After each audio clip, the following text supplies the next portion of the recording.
España, 500 años antes de Jesús, había una comunidad judía muy pudiente, muy religiosa. Lo investigué cuando viví en España, también, que no es que viví, sino que fui, hice la investigación de los orígenes del judaísmo. Como dice, y los esparcidos en Sefarad. Sefarad es España, en hebreo. Así es que Jonás dice, me voy para un país gentil, predico el mensaje de Adonai. Pero en otras palabras, él justificaba que iba con los gentiles, pero se iba a meter con los judíos allá en España. Él cree que va a justificarse así, pero a Dios nadie lo puede engañar. Dios conoce las intenciones y las motivaciones de tu corazón. Y ya ustedes conocen la historia. Pasado por alguna de estas partes de haber sido, por aquí, donde está viendo el Mediterráneo, Dios levanta un gran pez. Una tormenta. Una tormenta, y aquellos gentiles que llevaban, o aquellos hombres que llevaban la barca, luchaban por su vida.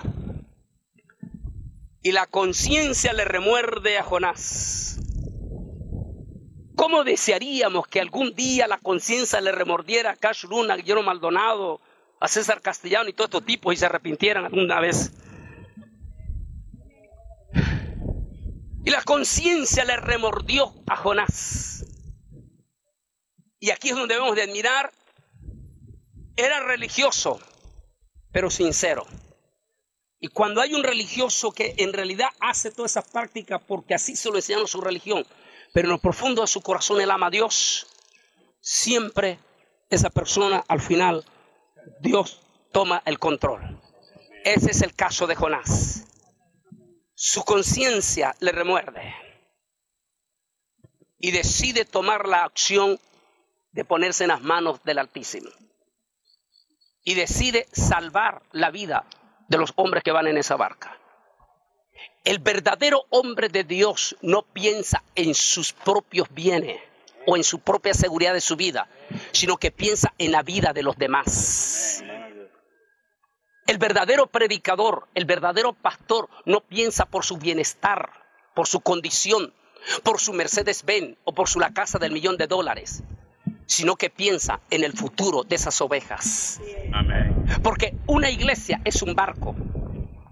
Y si esa iglesia empieza a ser tambaleada por tormentas de falsa doctrina y de apostasía, y si ese pastor que comenzó a montarse en el barco de la apostasía no reacciona como Jonás, lo más seguro es que no solamente va a perecer él, sino que perecerán todos los del barco. Pero Jonás, lindamente, él dice, prefiero morir yo, pero al menos que se salve esta gente. Y dice Jonás, señores, yo sé la causa de esta tormenta. Y les cuenta la historia. Y le dice, ¿qué vamos a hacer? Los gentiles ahí, ¿qué vamos a hacer contigo, Jonás? Tíreme al mar.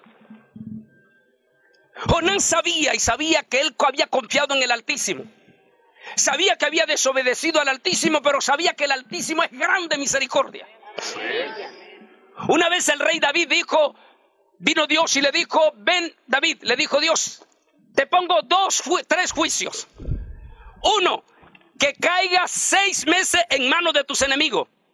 2, que caigas con un azote de enfermedades por ahí. Y 3, le dijo, que caigas en las manos de Dios. Y dijo David, prefiero caer en las manos de Dios porque Dios es misericordioso y no en las manos del ser humano porque el humano no tiene misericordia. Qué tremendo, ¿no? Es exactamente lo que hizo Jonás.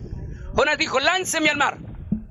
Porque él sabía que el Altísimo es grande misericordia. Y el Altísimo puso un gran pez, tragó a Jonás, lo anduvo paseando, le dio un tour sobre todo el Mediterráneo, porque lo tuvo 3 días. Le dio un tour en el Mediterráneo para producir en Jonás el cambio que Dios quería.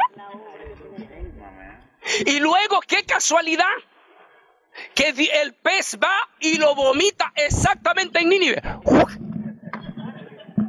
Lo vomita en Nínive. Y allí Dios trata. Que también conocemos que aún Jonás, entendiendo el plan de Dios, aún así era cabeza dura. Porque recuerde lo que le contó mi amigo Chemi allá. Lo egoísta, habiendo pasado todo. Y todavía él después él va y predica el mensaje. Y él viene y le dice a Nínive, a voz en cuello: oiga, Nínive, desde usted, señor rey, hasta el más bajo, de aquí a 40 días, Yahvé de los ejércitos, Jehová de los ejércitos, descenderá con ira y los destruirá todo. Así que si queréis ser libres de eso, arrepentíos. Es donde encontramos por primera vez la palabra arrepentimiento en el Antiguo Testamento. Y luego Jonás va, se pone en la palmera y se acuesta a esperar por 40 días allí. Dios le manda sobre hasta una calabaza que le dio, y no dice calabaza, suponemos que se trataba de sandía o algo así, porque la estaba pasando bien. Dátiles, sí, los dátiles, sí, exactamente, los dátiles es un alimento. El mejor alimento en fibra y todo. Y está él feliz de la vida ahí, esperando que se cumplan los 40 días para él disfrutar cómo Dios va a destruir a Nínive. Qué interesante. Había predicado el mensaje de arrepentimiento, pero él no esperaba que el pueblo se arrepintiera. Hay muchos predicadores que predican un mensaje, pero como deseando que las almas se vayan al infierno y no que se arrepientan. El deseo de todo predicador, pastor o hermano debe de ser el deseo de llevar el mensaje de las buenas nuevas, con el deseo profundo en su corazón de producir un arrepentimiento y salvación. Dejamos, la historia la contó Chemi. Volvámonos de nuevo a Pedro. 500 años, exactamente la misma historia en Jope. Un Pedro recalcitrante judío. Ahora viene el Señor y le muestra una visión, le muestra cuadrúpedo. Pedro dice: Señor, soy judío, yo no puedo comer un animal inmundo. No llames tú inmundo lo que yo he santificado. Después de la tercera vez que le dice Dios eso, tocan la puerta de la casa. Simón, tal como lo dice mi amigo, Simón tiene miedo a salir. Han visto personalmente por la hendidura que se trata de soldados romanos.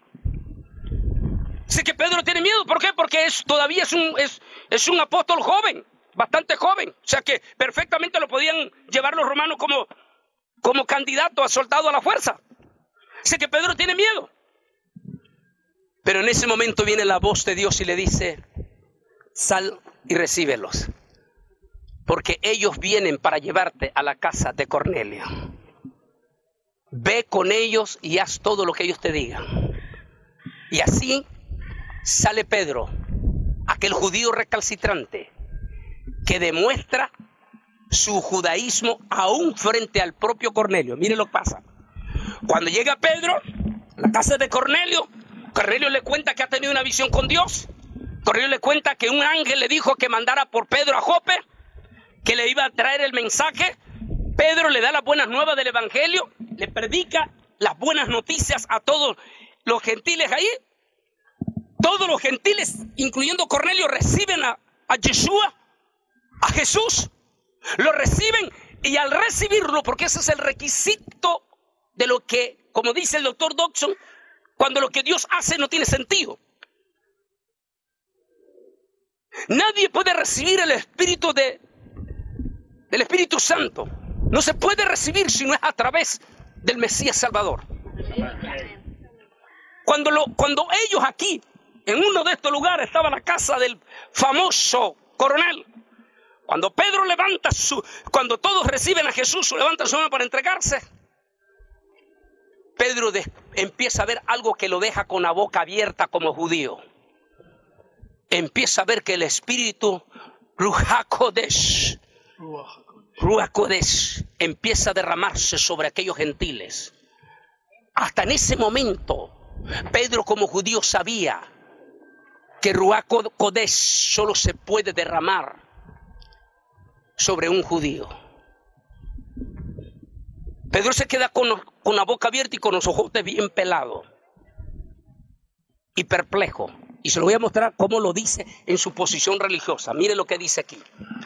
Les dice en esta parte, y les dijo, Hechos 10:28, y les dijo, vosotros sabéis cuán abominable es para un judío. Mira lo que está diciendo aquí Chemi y mi amigo. Dice, cuán abominable para un judío juntarse con un extranjero.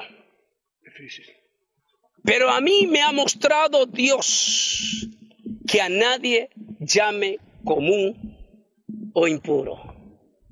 Qué lindo. Y aquí viene. En ese momento Pedro se queda con la boca abierta viendo que el Espíritu Santo se derramó sobre los gentiles.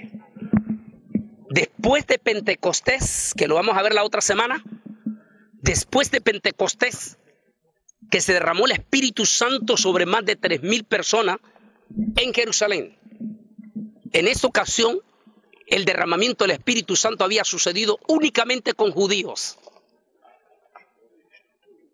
Pero en esta ocasión, la segunda vez que Pedro ve el derramamiento del Espíritu Santo, no es un fenómeno con judíos, sino que es con gentiles, a los que Pedro llamaba inmundos. En ese momento que se da el derramamiento del Espíritu Santo, Pedro queda atónito y termina diciendo, la verdad, ahora sí entiendo la visión. No es que Dios le estaba diciendo que comiera lo que le diera la gana, sino que Dios quería mostrarle que la misericordia de Dios no solamente era para los judíos, sino que Dios tenía un plan, que el evangelio fuese para todas las naciones. Amén. ¿Y qué lugar más ideal que los dos lugares donde salió el mensaje? Jope, en aquel entonces con Jonás, el primero que abrió la puerta para los gentiles, pero como no era el tiempo de Dios, se quedó ahí. Ahora que era el tiempo de Dios, viene a Jope, a Cesarea, y de Cesarea, este lugar lindo de historia, en este mismo lugar estuvo nuestro queridísimo apóstol Pablo, Sheul, en hebreo, rabino, por cierto, era rabino, Sheul. Aquí estuvo preso. Aquí fue donde Pablo compareció ante el rey Agripa, ¿recuerda? Que el rey Agripa fue con Félix y que le dio el testimonio de punta a punta y que al final estaba a puntito de convertirse el rey Agripa. Pero había una ley romana para un oficial, sobre todo para un monarca, que si un monarca recibía otro dios que no era el César, automáticamente moría. Así es que si se convertía, el rey Agripa, si se convertía allí mismo, recibía a Cristo delante de todos los otros oficiales romanos, significaba la muerte automática. Por eso Agripa estaba sudando, porque fue impactado por el testimonio de Pablo. Y Agripa dice, por poco me persuades. Fue en este lugar. Aquí, en este lugar donde estamos. Qué linda la historia, ¿no? Aquí de este lugar, el apóstol San Pablo fue embarcado. Y de aquí, Pablo y Pedro salieron a Antioquía y a todos los lugares de Europa y Asia Menor a predicar el evangelio de Jesucristo. Y aunque a veces el religioso aún puede seguir arrastrando sus problemas religiosos, como hay muchos evangélicos hoy en día que tienen más de 20 años de ser evangélicos y todavía arrastran sus poquitos de religiosidad católica, sobre todo en el aspecto de la idolatría. ¿Cómo les fascina seguir a los superhombres? Porque ese es un espíritu católico. Uy, si yo toco el saco de fulano de tal, si yo me le acerco. Y a veces esa es una lucha que puede durar toda una vida.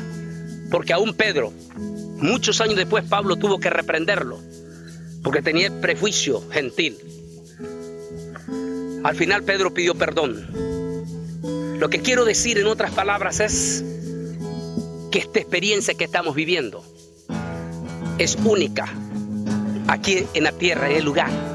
Cuando usted escuche este mensaje a algún pastor o predicador, dígale a su nieto, a su hijo a la par, yo estuve en ese lugar. Y por eso a algunos les pedimos que trajera su Biblia y lo subrayara y se lo enseñe a su nieto, a su hijo, y le diga, aquí está, que Dios me le bendiga, porque nos queda otra cosa más caliente todavía. En el principio creó Dios los cielos y la tierra.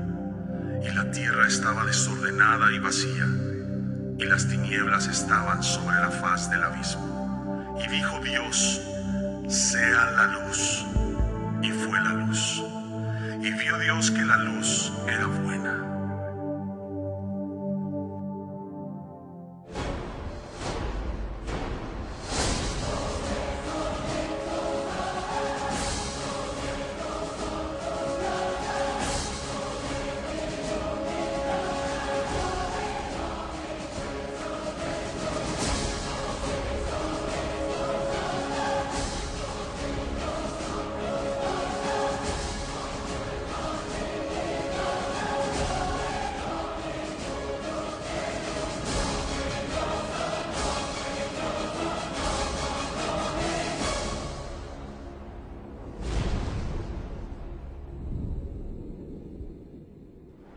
Jesucristo regresará por su iglesia.